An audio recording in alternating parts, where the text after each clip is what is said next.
रहमानिर्रहीम। आज हम फिर से डिस्कस करेंगे तीसरी वीडियो है लिमिटिंग रिएजेंट और एक्सेस रिएजेंट। इससे जो पहली वाली वीडियो थी कुछ इस तरह का क्वेश्चन था, लेकिन कैलकुलेशन कोई डिस्टर्ब हो चुकी थी। मैं अगेन क्लियर करता हूँ, आप समझते जाएं।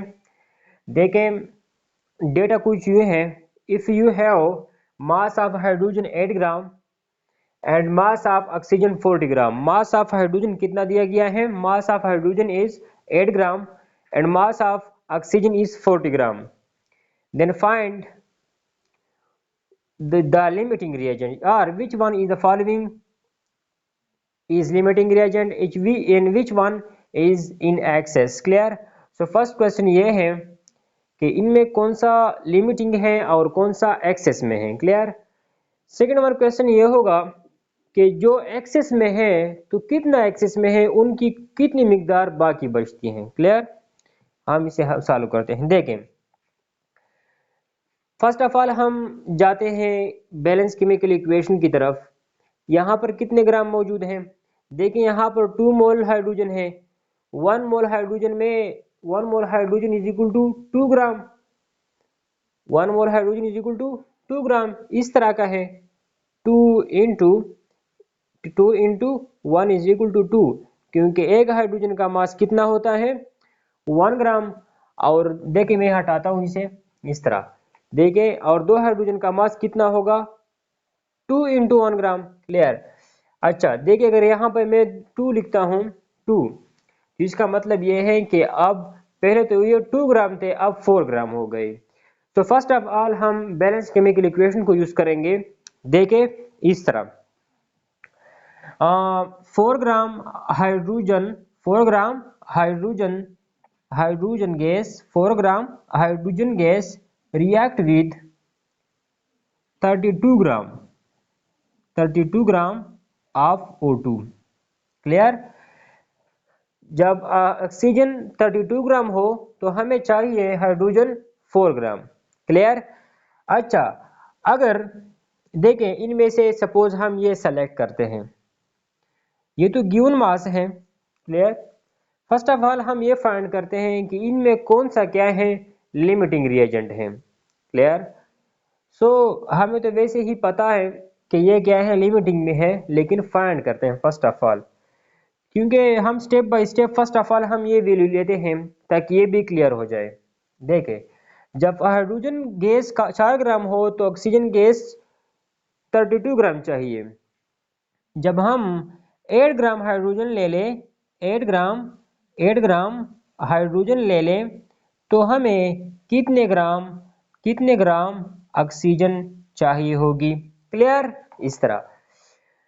अच्छा, फर्स्ट स्टेप बाय स्टेप हल करते हैं। 4 ग्राम रेशियो 8 ग्राम 32 ग्राम इनटू एक्स। एक्स क्या है?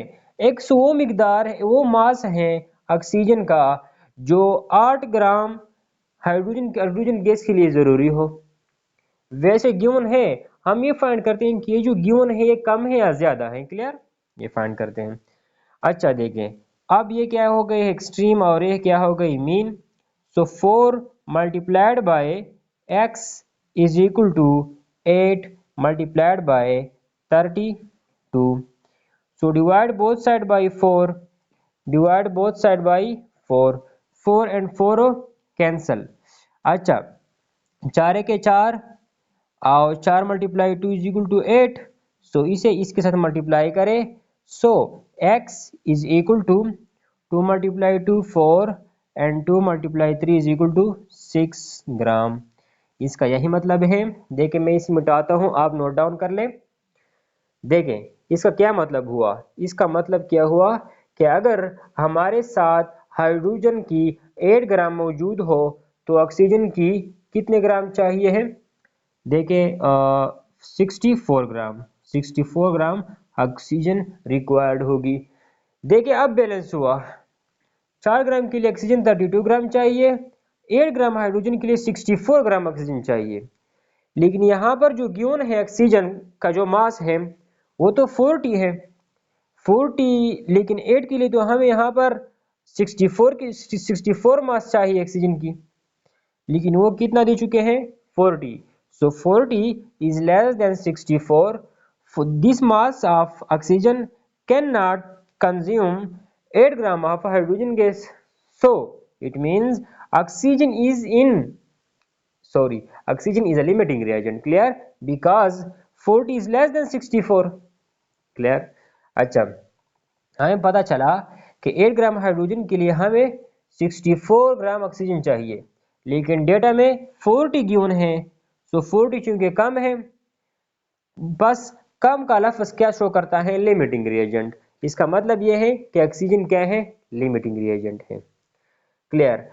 अब इस तरह के जो क्वेश्चन होते हैं कि अगर फला लिमिटिंग रिएजेंट है और फला एक्सेस में है, तो कि जो एक्सेस में है उनका कितना मास बाकी बचता है, रिएक्शन में हिस्सा नहीं लेता, वो फाइंड करते हैं। देखिए अगेन, इसी मिटाता हूं, देखिए अगेन, अगर हमें ये मालूम करनी हो कि जो एक्सेस में है वो कितना रिएक्शन से बाकी बचता है, क्योंकि उनकी कितनी मास है, कितने मोल्स रिएक्शन से बाकी बचते हैं, क्लियर। देखें, जब 4 ग्राम हाइड्रोजन हो तो 32 ग्राम ऑक्सीजन की जरूरत है। अगर ये लिमिटिंग है, अब इसे लेते हैं। अगर 40 ग्राम हमारे पास ऑक्सीजन हो, 40 ग्राम क्या हो, 40 ग्राम क्या हो ऑक्सीजन, 40 ग्राम क्या हो हमारे साथ ऑक्सीजन हो, 40 ग्राम ऑक्सीजन हो, तो हमारे साथ हमें तो पता है कि H2O एक्सेस में है, लेकिन फाइंड करते हैं कि 40 ग्राम ऑफ ऑक्सीजन कितना कंज्यूम कर लेगा H2 को। देखें H2, अब फिर से तरतीब से लिखते हैं, 32 रेशियो 40 रेशियो 4 रेशियो x। अब ये हमारे हो गए एक्सट्रीम और ये हो गई मीन। सो किस तरह, 32 multiply x which is equal to 40 multiply 4। So we divide both side by 32, clear. 32 और 32 कैंसल, और यहां पर भी 32 से मल्टीप्लाई करते हैं, क्लियर। अब देखें 4 4 के 4 4 8 32, 8 के 8 8 5 40, ठीक है। सो x इज इक्वल टू 5। क्या मतलब, इसका मतलब देख यहां पे लिखते हैं, देखें क्लियर यहां तक। अच्छा, इसका मतलब ये है कि अगर ये 4 ग्राम हो तो 32 ग्राम चाहिए, अगर ये 40 ग्राम हो तो इसका जो मास है वो कितना चाहिए, 5 ग्राम। यहां पर हम 5 लिखते हैं, देखें यहां पर कितना कितना प्रूफ किया, 5 ग्राम। कैलकुलेशन से कितना आया, 5 ग्राम। देखें यहां पर हम 5 लिखते हैं, 5 ग्राम। 32 ग्राम के लिए 4 ग्राम, 40 ग्राम के लिए 5 ग्राम ऑफ हाइड्रोजन रिक्वायर्ड है। क्वेश्चन ये है कि कितना अमाउंट, कितना मास हाइड्रोजन का बाकी बचता है। देखें 40 ग्राम ऑक्सीजन 5 ग्राम को कंज्यूम कर लेता है, लेकिन हमारे साथ टोटल कितना है, हमारे साथ टोटल है कितना, 8 ग्राम। तो टोटल 8 ग्राम है, 5 इस्तेमाल हुआ, बाकी कितना बाकी बचा, 3 ग्राम।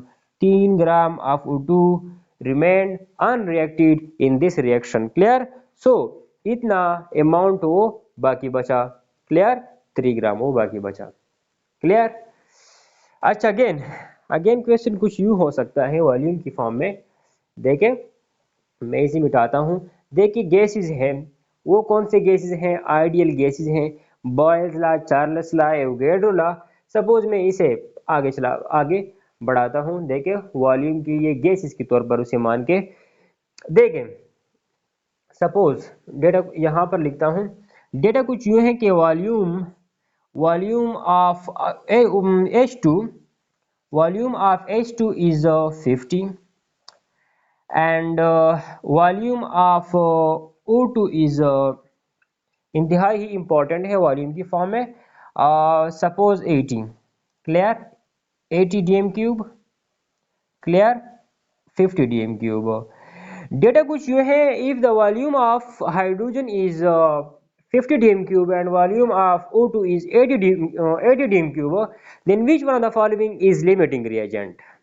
Easy। देखे फर्स्ट ऑफ ऑल हम बैलेंस केमिकल इक्वेशन की तरफ देखते हैं। ये कितने मोल है? 1 मोल। ये कितने मोल है? 2 मोल। क्लियर? अच्छा, अब 2 मोल का वॉल्यूम कितना होता है? 2 मोल का वॉल्यूम कितना होता है याद है? अगर याद नहीं तो हमारी पिछली वीडियो आप देख सकते हैं। क्लियर? 2 मोल का वॉल्यूम इतना होता है और 1 मोल का वॉल्यूम कितना होता है? 22.4 डीएम क्यूब। 22.4 DM cube. अच्छा, इनमें से एक उठा ले उसी तरह जिस तरह हम मास के लिए करते थे। सपोज हम 50 उठा लेते हैं। 50 डीएम क्यूब है। अगर हाइड्रोजन की 50 डीएम क्यूब है तो इसका कितना चाहिए होगा? क्लियर? अच्छा, उसी फॉर्म में लिखते हैं 44.8 50 22.4 इंटू एक्स। क्लियर? ये हमारे हो गई एक्सट्रीम और ये हमारे हो गई mean. 44.8 multiplied by x which is equal to 50 multiplied by 22.4 divide both side by 44.8। Maths operation याद है ना? यहाँ पर 44.8। क्लियर? यहाँ पर 1 और यहाँ पर 2 आएगी। क्लियर? 2 कैंसिलेशन करते हैं ना। 22.4 को आप 2 से मल्टीप्लाई करें तो ये कैंसिल होती है ना। मैथ स्ट्रांग होनी चाहिए। 2 2 एक 2 और 2 दुने 4 और 2 5 10 सो 25 डीएम क्यूब। देखें किस तरह इजी है ना। 50 ये और ये 2 से कैंसिल होते हैं और ये 25 से कैंसिल होते हैं डीएम क्यूब। अब देखें फिर से इधर आते हैं। देखिए x की जगह हम ये कीमत पुट करते हैं, यहां तक नोट डाउन कर ले। देखिए आंसर क्या है? 50। x की जगह पुट करते हैं। देखें x की जगह 25 पुट कर ले, x की जगह 25 पुट कर ले। इसका क्या मतलब होता है? DM cube. इसका मतलब यही है जब ये 44 होता है तो ये 24 जब ये इसकी जो ऑक्सीजन का वॉल्यूम जब 22.4 होता है तो इसके लिए रिक्वायर्ड वॉल्यूम ऑफ हाइड्रोजन कितना होता है? 44.8। जब हमारे साथ हाइड्रोजन का जो वॉल्यूम है अगर वो 50 हो तो इसके मुकाबले में ऑक्सीजन का वॉल्यूम 25 होना चाहिए। लेकिन अब हम डेटा में देखते हैं। डेटा में जो गिवन वॉल्यूम है, गिवन वॉल्यूम ऑफ O2 वो 80 है। 80 है, हमें 25 चाहिए था। इट मीन्स ये क्या है? एक्सेस में है। क्लियर? ये क्या है? एक्सेस में है। अगेन 44 के लिए 22 की जरूरत है, 50 के लिए ऑक्सीजन की 25 की जरूरत है, लेकिन वो तो 80 दे चुके हैं 80, सो 80 ग्रेटर है। क्लियर? इट मीन्स 50 कंज्यूम करने के लिए, 50 को ख़त्म करने के लिए हमें सिर्फ 25 की ज़रूरत थी। अगर एक सैंपल है उसमें 50 डीएम क्यूब ऑक्सीजन है और 80 डीएम क्यूब क्या है? 50 डीएम क्यूब हाइड्रोजन है, हाइड्रोजन गैस, और 80 डीएम क्यूब हमारे साथ ऑक्सीजन गैस है। तो इस रिलेशन को देखते हुए 50 डीएम क्यूब को कंज्यूम करने के लिए 25 डीएम क्यूब ऑक्सीजन की जरूरत होती है। 50 डीएम क्यूब हाइड्रोजन को कंज्यूम करने के लिए 25 डीएम क्यूब ऑफ ऑक्सीजन की जरूरत होती है। लेकिन डेटा में तो 80 है, 80 ज्यादा है 25 से। So it means oxygen is in excess while hydrogen is a limiting reagent. अगला क्वेश्चन वो पूछते हैं कि सपोज कितना वॉल्यूम बाकी, सपोज वॉल्यूम के काम और के साथ कुछ रिलेशन है वो बताते हैं कि कितना वॉल्यूम बाकी बचता है। ऑक्सीजन एक्सेस में है तो कितना एक्सेस में है? देखे अब जो 50 हाइड्रोजन है उसने 80 डीएम क्यूब में से 25 की इस्तेमाल किया, 25 की इस्तेमाल किया, जो बाकी बचता है वो अनरेटेड फॉर्म होगा। देखिए आप किस तरह करेंगे। हमारे साथ टोटल वॉल्यूम ऑफ ऑक्सीजन कितना है? 80 डीएम क्यूब है, 80 डीएम क्यूब, और कितना इस्तेमाल हुआ? 25 सब्सट्रैक्ट कर ले, यहाँ पर 5 आ जाएगा और यहाँ पर 5 dm cube. So 55 dm cube of oxygen remain unreacted. Clear, oxygen excess में है और उसकी इतनी वॉल्यूम रिएक्शन में हिस्सा नहीं लेता। अच्छा, एसटीपी पर स्टैंडर्ड टेम्परेचर प्रेशर पर 55 डीएम क्यूब में कितने मोल हो सकते हैं, उसी भी सॉल्व करते हैं। देखिए स्टेप बाय स्टेप अलग अलग तरह के क्वेश्चन होते हैं। अगेन अब हम ये मालूम करते हैं कि 55 डीएम क्यूब ऑफ O2 है how many moles. ST standard temperature pressure पर 55 डीएम क्यूब ऑफ ऑक्सीजन में कितने मोल्स होंगे ऑक्सीजन के, वो फाइंड करते हैं। देखिए मैं मिटाता हूं इसे, इंड है वीडियो की। देखें हमेशा के लिए याद रखें, एक मोल या फिर इस तरह कहता हूं मैं 25 एसटीपी पर 22.4 डीएम क्यूब में हमेशा के लिए हर गैस का एक मोल होगा। तो 55 डीएम क्यूब में कितने मोल्स होंगे एसटीपी पर। आप जो भी गैस ले लें उनका एक मोल इतना वॉल्यूम किधर करेगा। क्लियर, ये कांस्टेंट वैल्यू है। अब क्वेश्चन कुछ ये है कि 55 डीएम क्यूब ऑफ ऑक्सीजन में कितने मोल्स होंगे, इस तरह का होगा। फिर से देखें 22.4 55 1 एंड x, इसको इसके साथ कंपेयर करते हैं, इसको इसके साथ। So x multiply 22.4 is equal to 55 multiply 1 या सिंपल 25। क्लियर, इस तरह लिखते हैं 55 लिखते हैं। Clear, divide both side by 22.4 and 22.4। Clear, ये cancel. So x is equal to 55 divide by 22.4। Clear, so इस पार्ट की जगह हम क्या लिखते हैं, ऊपर 50 पॉइंट की जगह ऊपर 10 लिखते हैं, 0 लिखते हैं, ये पॉइंट खत्म हो जाएगा। क्लियर, सो आप इसे हल कर लें कैलकुलेटर की मदद से। जो आंसर आएगा वो क्या होंगे, number of moles of O2 in 55 DM cube. Clear, so उम्मीद है कि आप लोगों को समझ आ चुकी होगी। इंतहाई ही अच्छी तरीके से आप लोगों को पढ़ाया स्टेप बाय स्टेप। आप इस तरह कर लें कि मुख्तलिफ गैसेज उठा लें। जिस स्टेप से मैंने मुख्तलिफ किस्म के क्वेश्चन सॉल्व किए, आप मुख्तलिफ किस्म के क्वेश्चन खुद अपने लिए बनाएं। क्लियर, इस तरह जो बुक में बिल्कुल ना हो कोई बात नहीं, अपने लिए बनाएं। मुख्तलिफ की जो इंजीनियरिंग टेस्ट होते हैं, मेडिकल टेस्ट या फिर KPPSC FPSC वगैरह जितने भी टेस्ट होते हैं केमिस्ट्री से रिलेटेड, उन सर टेस्ट के पॉइंट ऑफ व्यू से इंतहाई ही क्या है, इम्पोर्टेंट है। क्लियर, सो उम्मीद है कि आप लोगों को इसकी समझ आ चुकी होगी। आप लोग इसी भी क्या है दरख्वास्त है कि आप इस वीडियो को सब्सक्राइब कर लें, तब अगर इसकी आपको कोई ज़रूरत हो तब। क्लियर, वस्सलाम।